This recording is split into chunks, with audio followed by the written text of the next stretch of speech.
It is time for Chart Attack here on Street Smart, where we bring you a chart that will make you smarter. And today we're talking about America's unemployed with our closer, Michelle Meyer, who's the senior U.S. economist at Bank of America Merrill Lynch.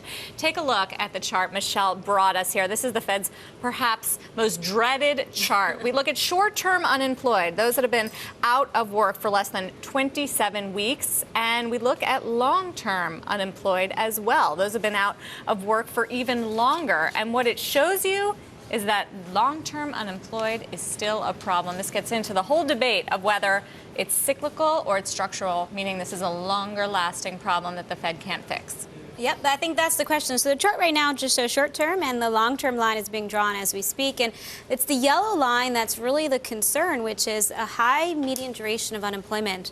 The unemployment rate has remained sticky high, as we know. It's come down a bit, but largely because the labor force has shrunk, and that's not encouraging. So I think one of the big questions, and it's going to dictate monetary policy, is how much of this increase in long-term unemployment is permanent and structural, and how much of it is actually cyclical, which means that if the Fed can stimulate the economy enough, increase aggregate demand enough, that long-term unemployment rate can come down. What do you think? I think it's partly. It's a little bit of both, and not to be a two-handed economist, which is what we all have a reputation for. No. Never. On one hand.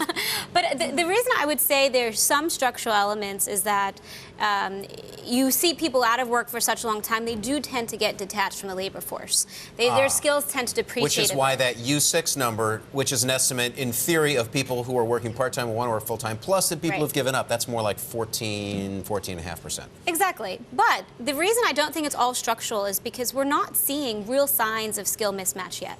We're not seeing wage pressures pick up. If that was all a structural problem, we'd be seeing signs of inflation build and wage pressure, and we're seeing the exact opposite, which makes me believe that there is a good amount of that is cyclical, which means the economy, if it resumes a stronger trend, can bring that unemployment rate down. Which also means your market takeaway on this Federal Reserve Week that the Fed is in it for a long time because it still has work to do. You hear from Chairman Bernanke, Vice Chair Yellen. They both reiterate that the rise in the unemployment rate is largely cyclical in nature.